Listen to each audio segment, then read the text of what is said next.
Now give me a beat.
Since he joined his first band in rural Victoria, Brett Garsed has moved steadily onward to become one of the most exciting and groundbreaking guitarists to ever come out of the land of Oz. After being spotlighted in Guitar Player magazine, he came to the attention of Aussie megastar John Farnham and spent the next 4 years recording and touring all over the world. The buzz began to spread, and in 1990 he got the call from the LA-based rock group Nelson, bringing Brett to America for the first time. 92 saw the release of Quid Pro Quo, his acclaimed duet album with T.J. Helmrich, and now you have a chance to see close up the unique blend of technique and melodic control that have put him in the front rank of musical innovators. So grab your guitar, mate, and get ready to turn your world upside down.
Hi, I'm Brett. Welcome to my part of the show. So here we are at the lovely MI recording studios. Nice big clean SSL behind me here. And I guess what we're going to do is discuss my bizarre approach to guitar and life and the universe. So we're basically going to do it in 3 bits. I guess we're going to do the first part will be like left-hand technique, legato, 4-note per string ideas, that sort of thing. The second part will be like right-hand technique, finger picking, all that sort of stuff. And then at the end, we're going to try and jam it all into some sort of coherent form so you can actually understand it and learn something from it, I hope. So without any further ado, it's time to dive straight into the REH tradition, the tune-up. And I was sweating over this, and I figured, what am I going to do, sit there and stare at the camera while you guys tune up? So I thought I might catch up on some heavy reading. So you know, you guys, I mean, I know I'm in tune, so you guys just go ahead, do your thing, and I'll tune up, you know.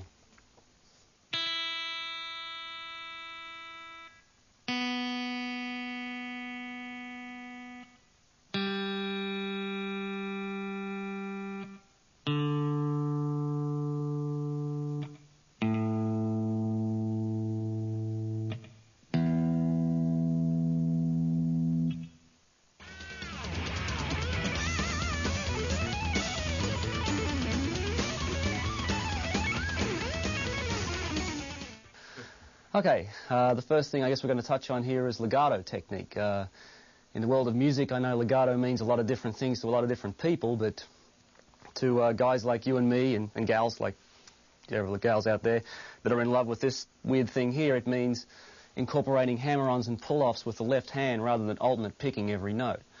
I got into this when I first started to play because I was pretty much self-taught and I didn't realize that alternate picking even existed. I just sort of figured I liked the sound of the legato approach, and it was easy. It was a lot easier to play more intricate runs without having to worry about where your pick was and upstrokes and downstrokes. And it wasn't until later on that someone pointed out to me that I wasn't alternate picking that I almost considered giving up. And luckily, I sought out other players like Alan Holdsworth that inspired me to continue, because then I realized that there's no right or wrong way. There's just whatever you like to hear. And I definitely really liked the sound of legato playing. So Holdsworth actually influenced my note choice a lot too, which we'll probably get into later. But the first two things you'll probably find out about legato playing is, number one, you tend to think this way along the neck. You don't really think crossways. You tend to think this way because it's more beneficial to stack as many notes on one string as you possibly can. And if you're into two-handed playing like my partner in crime, T.J. Helmrich, that's anywhere up from 8 notes to however many you can get in there. So that's probably the first thing you'll encounter. The second thing is you'll probably find that it's actually harder to play slow than it is to play fast. And what I mean by that is it's not hard to play just slow, but slow and in the pocket and in time with the band or the metronome or the drum machine or whatever you're playing along with. So we'll get into that later, I guess. What we'll do first is explore a few lines and how I initially started when I got into legato playing. So when I first started to play, I guess I played normal scale shapes like this little guy here, just normal old A major.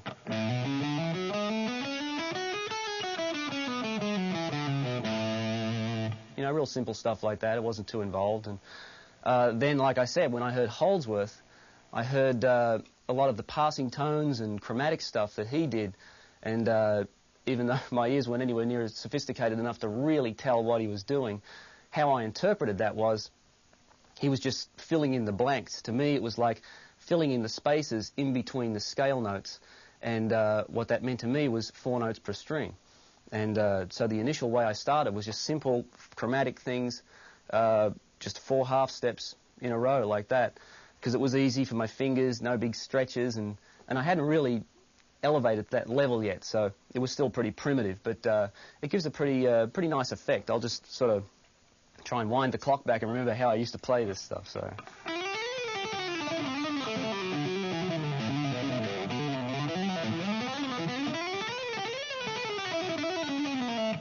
you know, it gives a nice sort of rolling effect, like a roller coaster type of thing. And once you actually figure out a few little scales and positions where you can use this stuff, it sounds really nice. Gives you some nice chromatic passing tones and gives you a lot of variation too. You probably wouldn't want to do it all the time because it'd get kind of repetitive and boring, but you know, that's part of the learning process, I guess. So anyway, what I really did was I would take simple things like this major scale shape I started with and fill in the blanks. So instead of simply playing, I would play,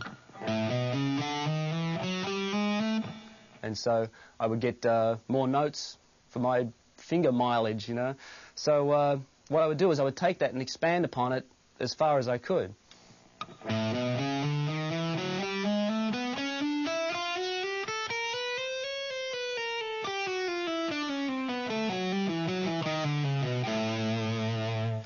Take stuff like that, and you can go backwards and forwards like this.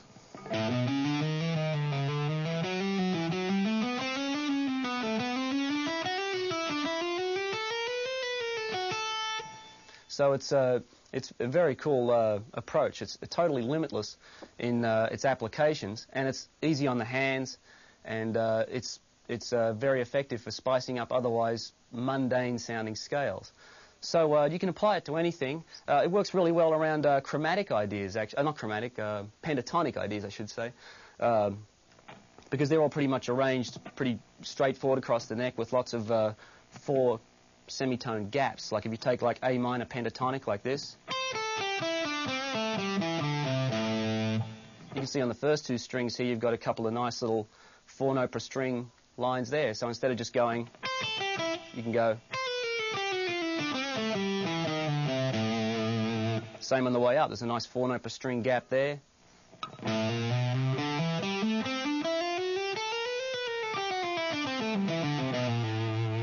So it works really great with that sort of stuff. And of course, you know, major, minor pentatonics, you can just apply the same technique and shift positions, and you'll be able to play over major scales and major chords and minor chords, that sort of thing. And the same thing applies to just straight scales. If you take like that same major shape I showed before, what I would do is work out a little pattern like this.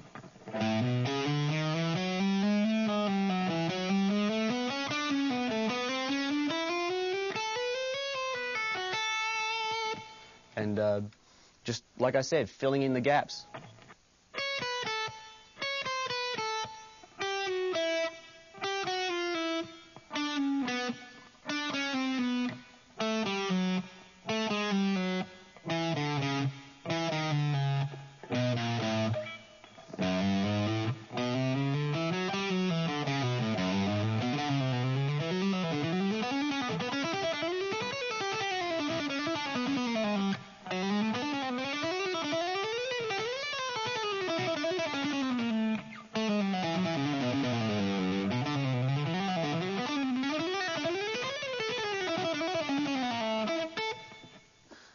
You'll probably notice that my pick attack is extremely light.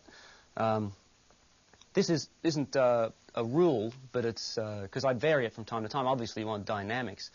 But while you're playing legato runs, if you want that effect of just a smooth, flowing, continuous line, you can't really blend in like.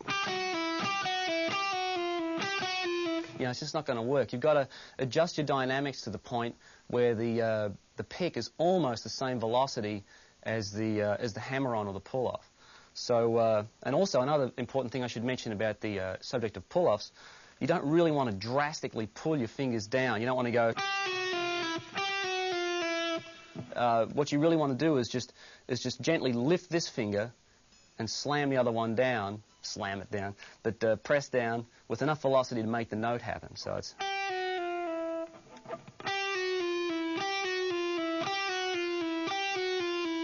And you may notice that I actually add quite a few pick notes in there as well, because sometimes, as with the third finger you'll find on your left hand, it's quite weak, so it's hard to get enough velocity out of that to really make the note happen. So a lot of times in a descending pattern like that, I will use an upstroke and a downstroke for the 4th finger and the 3rd finger, then the other 2 will hammer on like this. But always making sure that the velocity of the pick is not too harsh that it stands out, so you get a nice flowing effect.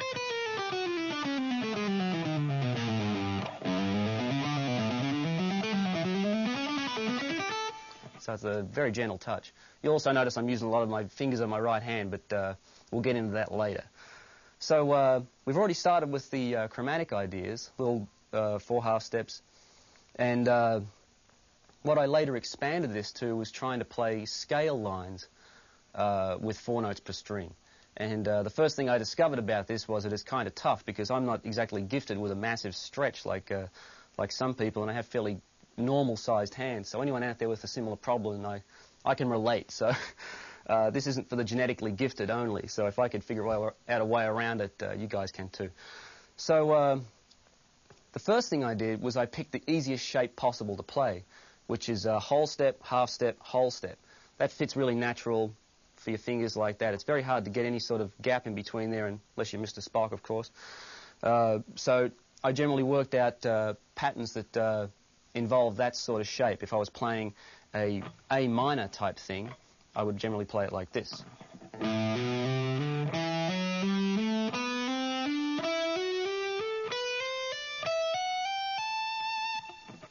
That's A Dorian, but you know what I'm getting at. So any sort of shape where it was like whole step and a half step in between there, that's what I generally started with. And eventually I got comfortable with the idea to the point I would generally sort of include it in with my other chromatic little lines so I could get effects like this.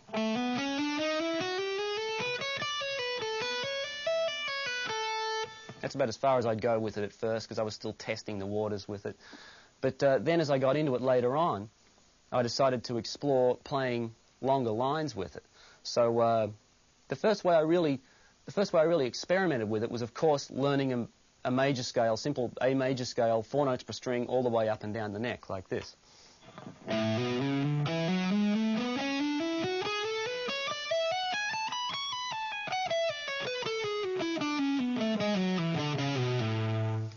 Like that.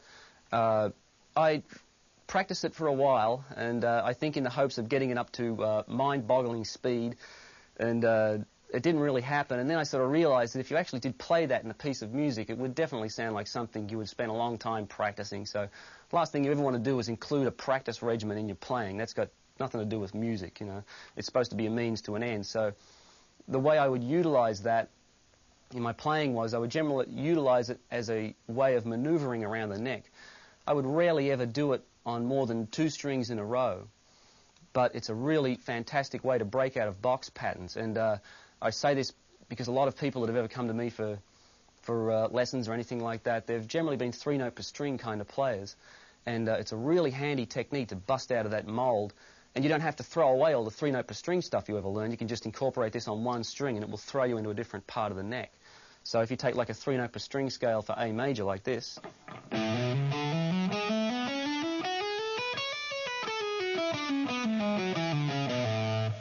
you're sort of generally locked in around this position here, between the 5th and the 10th fret. And if you want to bust out of that and get up to the 12th, 15th fret really fast, all you've got to do is just 2 strings, 4 notes per string. So,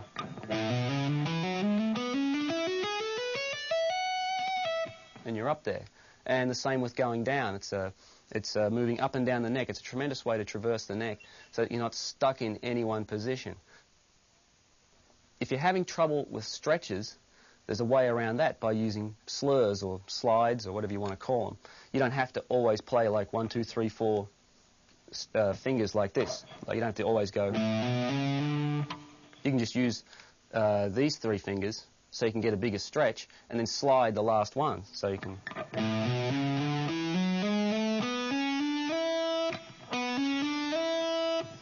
I use that all the time, and it's way more comfortable, and plus you can actually get 5 notes per string, so which I use a lot. So you can do things like, and there's actually a major pattern which I've worked out, which you may find helpful, which goes all the way up and then back down again, and at the note up here it has a slur, and at the bottom down here it has a slur. So it's 5 notes per string at each end of it. So it starts off like this.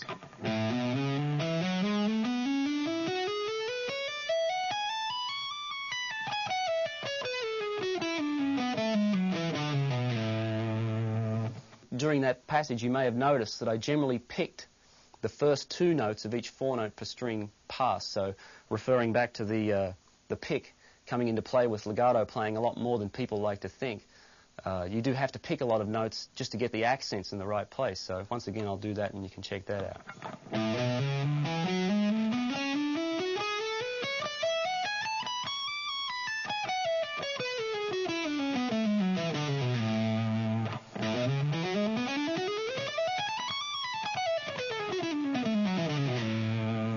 Okay, I should point out that this also works for minor scales as well, and this is one point where you will notice that there's quite a few stretches involved, but once again I want to point out that you can use the slurs instead of doing those huge stretches. So first I'll just play the simple minor scale, A minor. So.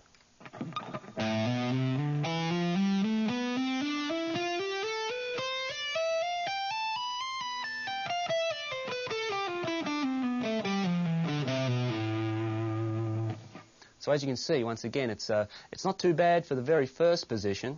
It's pretty normal. That's our easy shape. But then, of course, you get this guy. So kind of a nasty little stretch there, the half step and then 2 whole steps. And then at one point, you actually get 4 whole steps in a row. So if that tends to be a problem, pull in the old slurring trick and do this.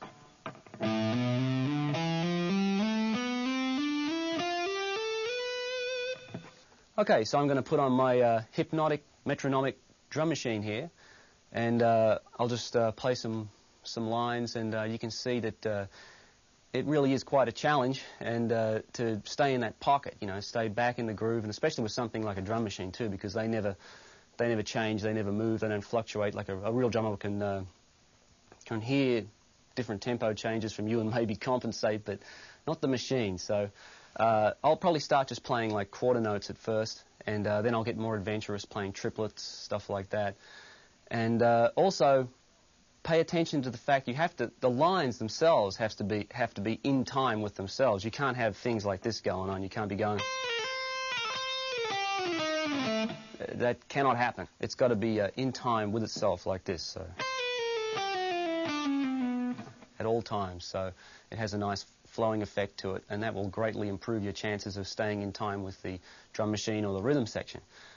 Notice how I use a lot of slurs, stuff like that, to get different phrasing ideas. What I'll do is I'll probably play pretty much with the drum machine at first, then I'll get more adventurous, and you'll see how I'm pretty much unhampered by any sort of 3-note per string or triplet concepts, things like that. Rhythmically, it's very free, and also note-wise around the neck, it's very free. No positions or box patterns or anything like that. So without further ado, let's get into it.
You may have noticed in conjunction with the pick, I use my fingers a lot.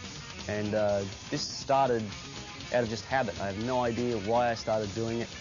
I noticed one day, I guess I've been playing for about 3 years, and I noticed one day that this middle finger here decided to work in conjunction with the pick for some reason, and I have no idea why, but I just decided to go with it. I've always adopted that sort of approach, like, if it happens, and don't fight it. So later on, I took classical guitar lessons for about a year, and that could have influenced the development of the other fingers coming into play. So I think it was probably from doing things like this with classical playing, like, and when I would naturally pick up an electric guitar again, I'd start.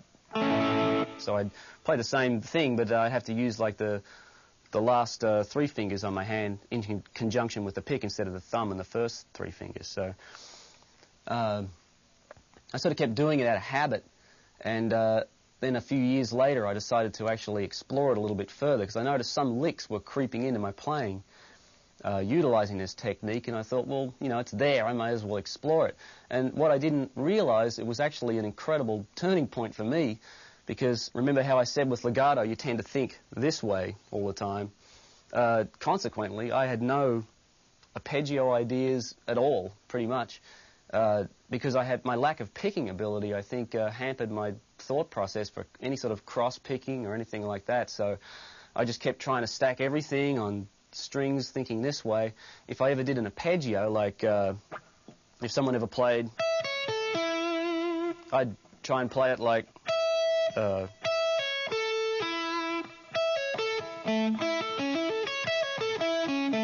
have to try and play it like that, try and work out arpeggios with string skipping and stuff like that. So it always utilized hammer-ons because I couldn't do any sweep picking or any sort of arpeggio type stuff. So the finger picking really was a godsend to me in the sense that it totally gave me this whole different outlook on the neck and a whole new bunch of ideas to try out. So the first thing, I guess, you would want to really check out is a little exercise kind of thing to get a bit of strength developed in your right hand. And I'll point out here right now that if you're slapping your foreheads and going, oh no, you know, I've just spent 10 years working on my alternate picking and my sweep picking, this guy's telling me to grow fingernails and, you know, take up finger picking. Don't think that. I mean, all the ideas that I'm presenting here, you can alternate pick them, you can sweep pick them, and you don't even have to play legato if you don't want. You can still do the 4-note per string thing and pick every note. So I'd hate to see somebody throw away years of hard work just because they thought they had to take up another approach. But it's the concept that's really cool, so I just wanted to share that with you. I have one little warm-up exercise that I do just to get the fingers and the right hand warmed up in general. It uses a very simple little major 7 shape, like just that sort of thing. And what I do is I just roll backwards and forwards. So it's 1, 2, 3, 4, 4, 3, 2, 1, backwards and forwards, alternating between this pair and this pair, just to get a bit of strength developed between those two guys. And I just simply do this.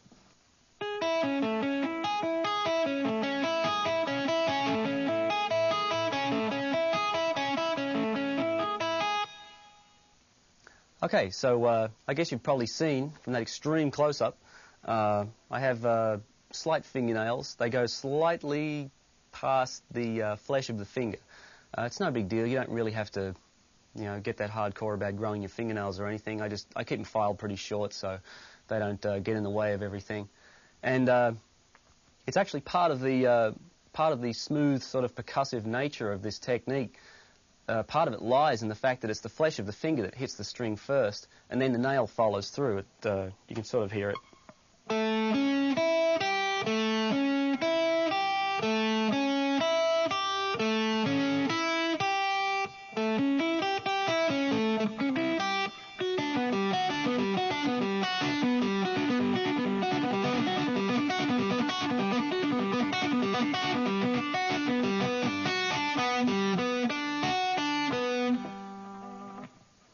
Okay, there's another nice little exercise you can use, and I actually use this playing. I very rarely use that first warm-up in a musical context, but this next one I use quite a bit. It's like a nice rolling, it's just 1, 2, 3, 4, 1, 2, 3, 4, rolling across each set of 4 strings. So it's like this group, then this group, and then back again. So it sounds quite nice on acoustic guitar too, if you want to do that. And I put a little trill at the start just to turn it around so it stays in rhythm. So.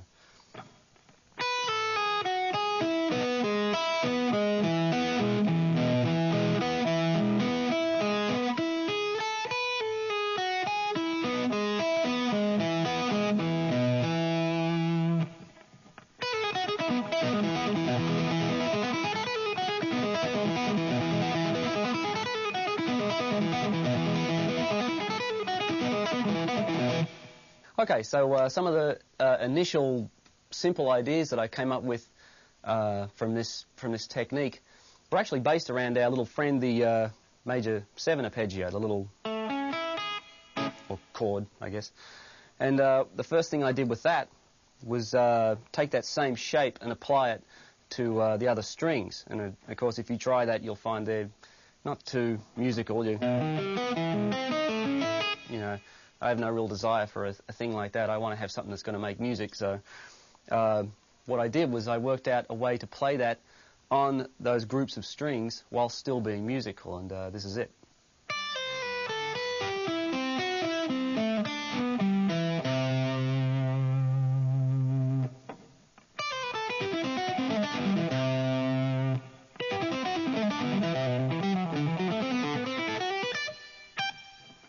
So you can see how that really slots in there really nicely.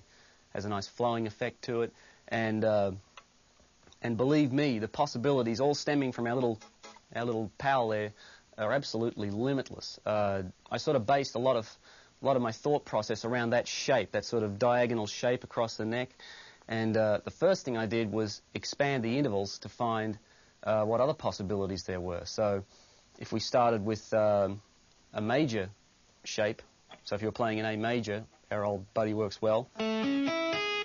If it's A minor, you have to just stretch your fingers a little bit. Any sort of altered stuff. And pentatonics work great too. They're a bit of a stretch, but what you generally do if you want to play A pentatonic, all you have to do is start on the fifth, and you'll get a really nice minor pentatonic. And it's 4 whole steps all on the way, so it is kind of a stretch. But for someone like me who hasn't got much picking technique, it allows me to play a pentatonic run, which I would otherwise find kind of clumsy. So just stretch your fingers out like that, and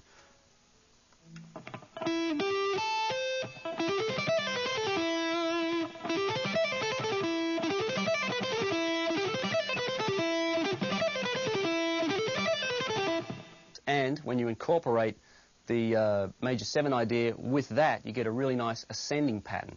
And all you have to do is tag it with a little slur on each string. It'll be either the first string or the 4th string, and you can continue on up the neck, and you'll hear it.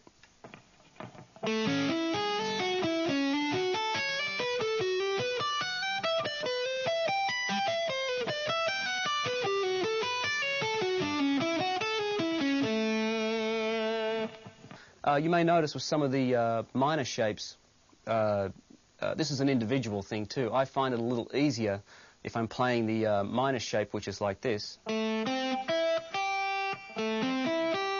I find it easier to bar the 2 strings, the 2nd and 3rd string, with my 2nd finger, rather than trying to play it with the 2nd and 3rd finger.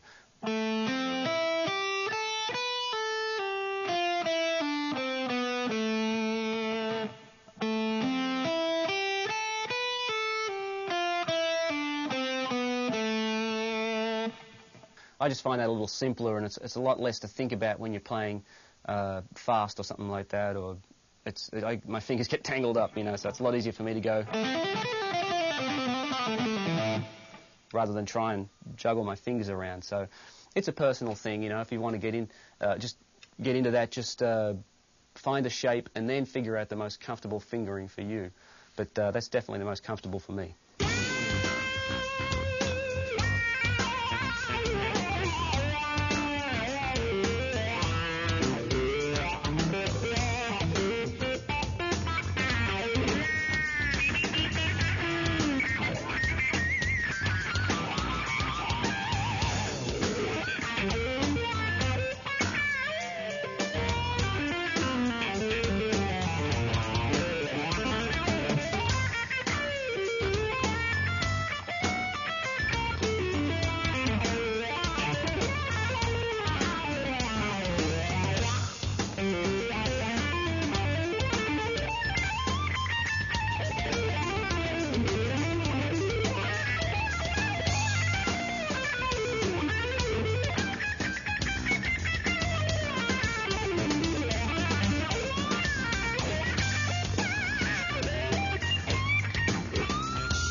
So it's important when you're combining ideas like arpeggiated ideas with sweep picking or finger picking, and you're combining them with legato playing, don't make the picking parts too dominant over the legato playing, otherwise it'll sound completely out of context. If I start a line with that, the next thing that follows could either be another finger-picked idea, it could be, or it could be a legato line, like.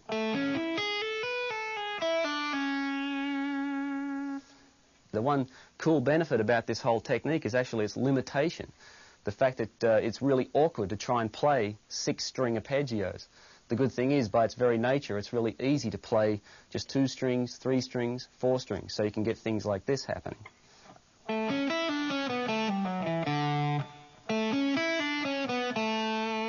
Or you can play 4 strings, 2 strings, and you can even get 5-string ideas going. It's a little more awkward, but they do happen. So.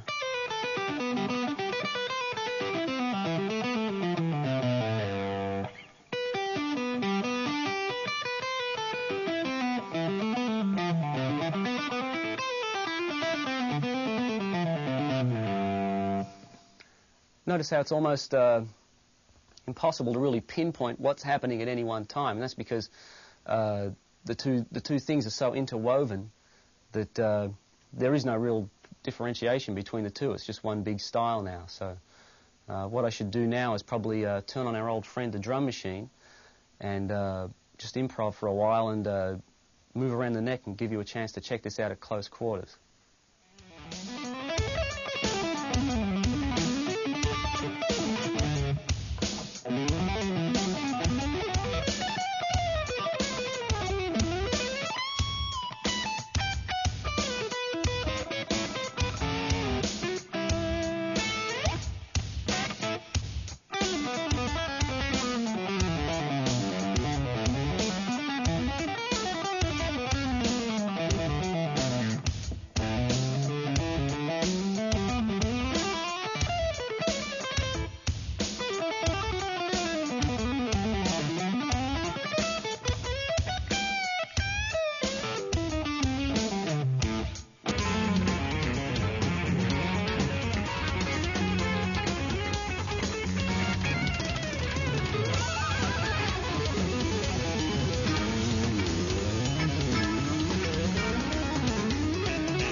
I first began to play guitar at about the age 12 upon hearing Ritchie Blackmore play the intro to Speed King.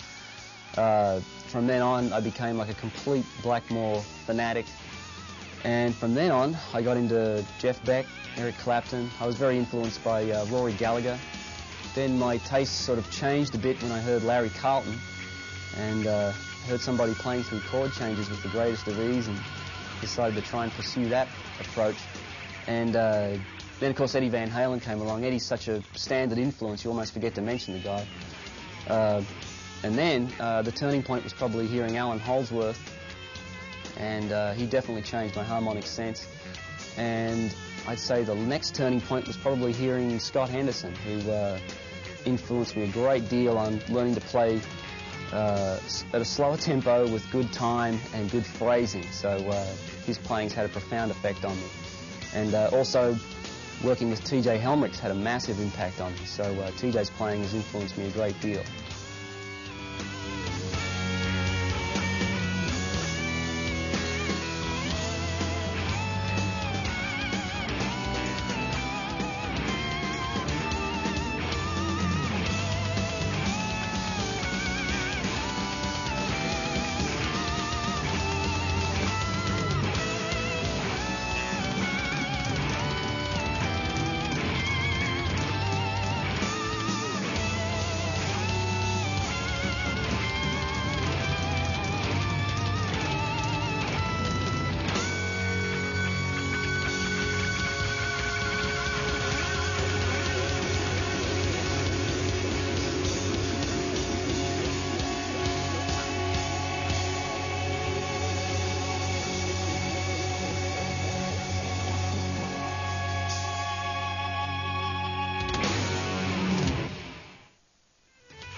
another thing that's really evolved for me over the years, and this technique has really helped it, is my note choice.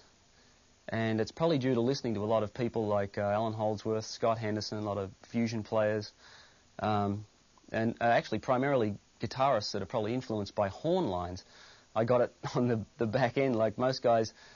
Most of the guys I listen to are influenced by horn players, and I'm influenced by guitarists who are influenced by horn players. So that's probably just standard territory for the legato technique, I guess. But when I generally play over something like just a straight A chord, like an Mixolydian sort of thing, I never limit myself to just the notes in that scale. I never stick always around. What I do is I incorporate my little chromatic concept, and it's got to the point where now it isn't always 4 semitones in a row or something like that. It's busted up to the point where it's pretty much just random. So if I was going to play a line like, what I would probably do is just play, instead of playing, I would probably just play. So instead of getting, we get, it sounds really, I like that because it sounds really out to play that E flat, and it, I like the sound of that. So, and what I do is apply that, lots of flat fives, things like that.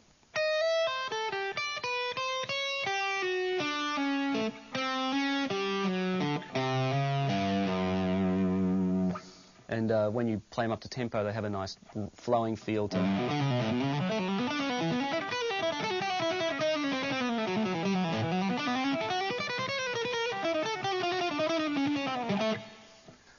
And also, another thought process I use over static chord changes, like if you were just playing over that A7 sort of vibe there, a lot of times I'll base my ideas around other chords. I would think over that, if I was just playing over that for infinite amounts of time, what I would do is base some of my ideas around G major arpeggios. So I'd be playing.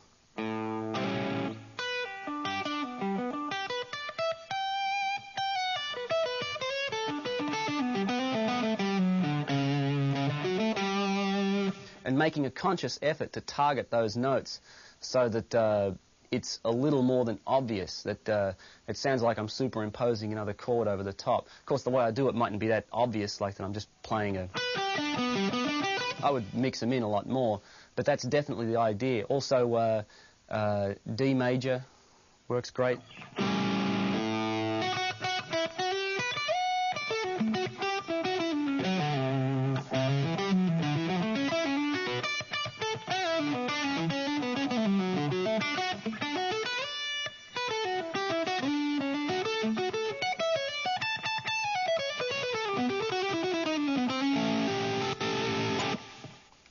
So it's great. It really colors up the sound a lot. And plus, it gives you somewhere to go. Because I've been in situations where you've had like a one-chord vamp going on for a long time, and you've really got to start to explore some new territory. Otherwise, you'll drive yourself insane.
When I'm thinking through chord changes, the philosophy I try and adopt is that as the chords change, wherever I am on the neck, my thought process has to change rather than shifting positions. Say if it was a chord progression just going from A7 to D7. If the A7 was happening and I'm playing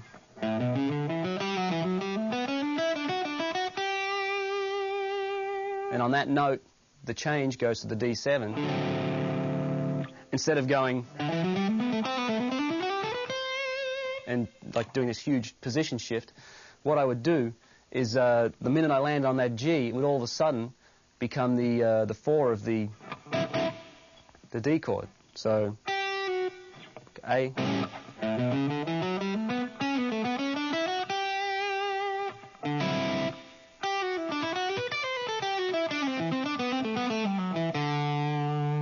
So what I try to do is as the chords roll by, my perception of the note that I'm landing on changes rather than where I should be on the neck. I try to make it so that as the chords go by, at any point, at any note that I'm landing on, I know where I have to go to correspond with them rather than have to do a radical position shift. And that really works itself in well with this whole technique too, because you're covering a lot of ground with the 4 notes per string and the finger picking thing and everything. You do cover a lot of area on the neck.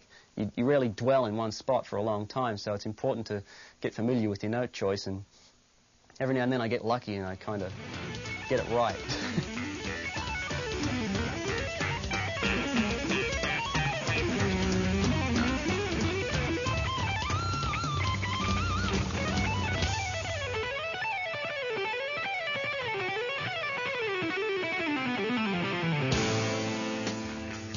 I am primarily self-taught, and I played by ear for a long time, purely going by instinct, hearing what I liked in a chord, and I knew that if I heard this chord, I could play.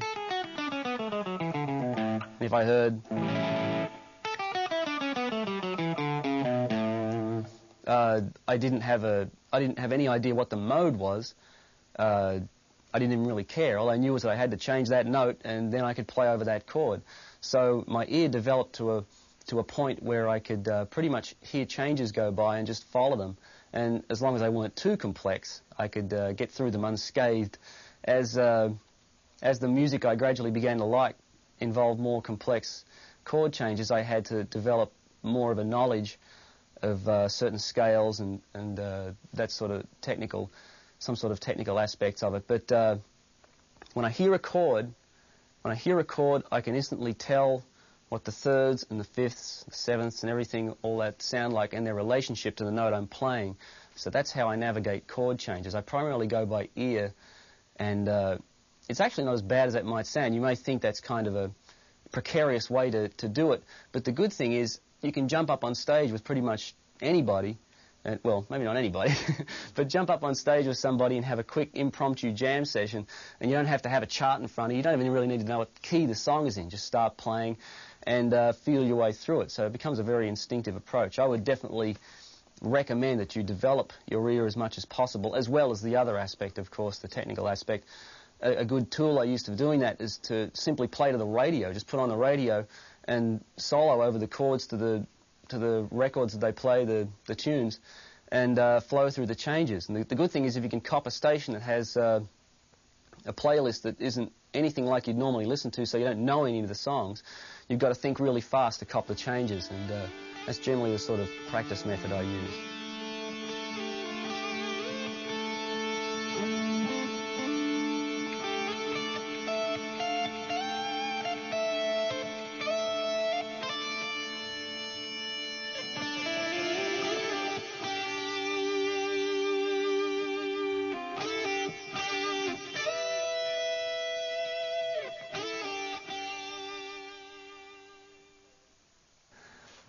Okay, so now I'm going to play some songs from our album, the album that I did with T.J. Helmrich, titled Quid Pro Quo. Obviously, T.J.'s not here. He's in the studio at the moment mixing our follow-up album titled Exempt. And you'll probably notice that I'll be using a harmonizer to duplicate some of the harmony melodies we did on the tunes. The first song is a ballad titled Megan, and I decided to choose a ballad because it'll give you some of the ideas of the subtle phrasing, things you can get with legato, so you don't have to be ripping and burning and tearing all the time. Chord-wise in the tune, the first part of the solo is pretty much over a D minor, and I'll be playing D Dorian. Then it'll move to a C to B flat progression, which I'll probably dwell on B flat Lydian and that sort of thing. And towards the end of it, it will be pretty much a bluesy thing over A. My ideas will probably go back from A minor blues to A major blues, so it'll be great. Get some of my bluesy licks in there. So hope you enjoy it.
Okay, the next tune is A Musical Oasis Awaits Us. And this particular song, I'll be once again stealing TJ's section. It's a very long vamp over D, and it's over a hip-hop sort of a feel, which is good because it's very challenging to sit back in a pocket on a tune like this. And I find it a hell of a challenge. You always want to just jump the gun and start taking off and hell-bent for leather, and before you know it, you're way ahead of the beat. So it's just real simple. I'll just be thinking my ideas around D Dorian, sort of that sort of thing. And then there is the section after that, which I soloed over on the album, which has a rather bizarre little half-step twist to it. It's over a rather heavy riff that goes... And once it gets to that point, I'll be thinking pretty much D minor,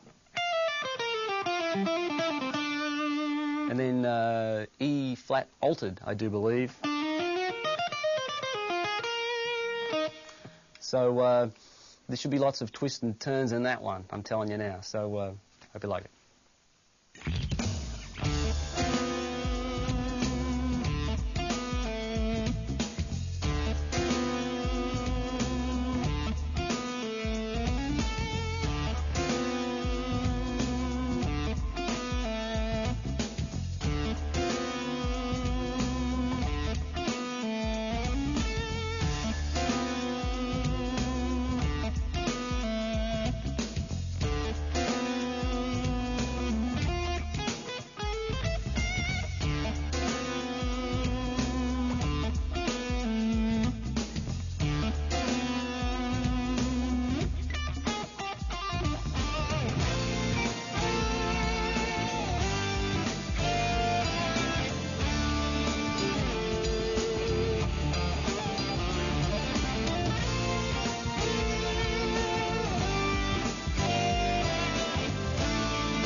we're now about to embark upon our title track from our album Quid Pro Quo.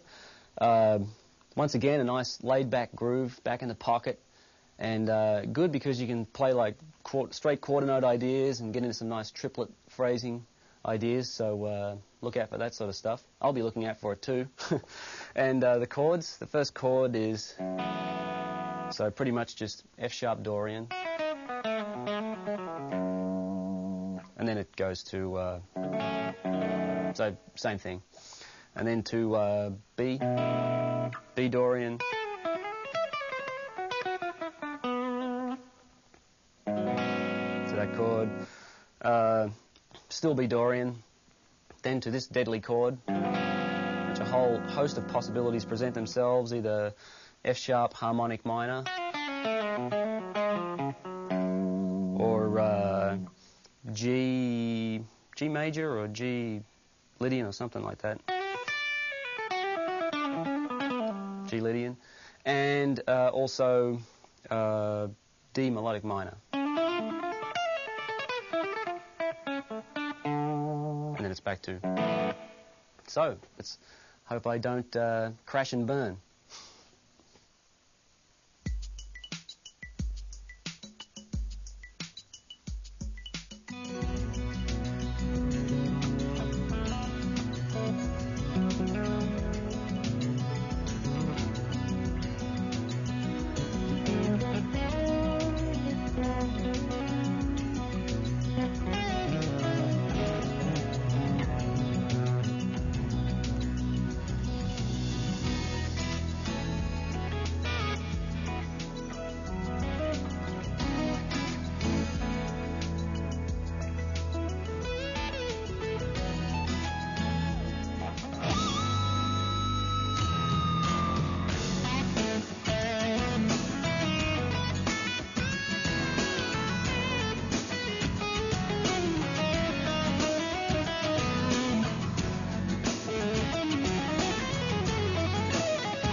as they say in the classics, it's been a beautiful thing. There's been a lot of love in the room, and I hope you got something beneficial out of it. I know I did, and I must say it is interesting to examine your own style and find out some of the weird things that you do. You do learn a lot, so maybe when you get stuck in a rut in future, look to yourself rather than other people. Here I am, you know, doing myself out of sales of this video, but you know what I mean. So thanks for joining me. It's been a pleasure.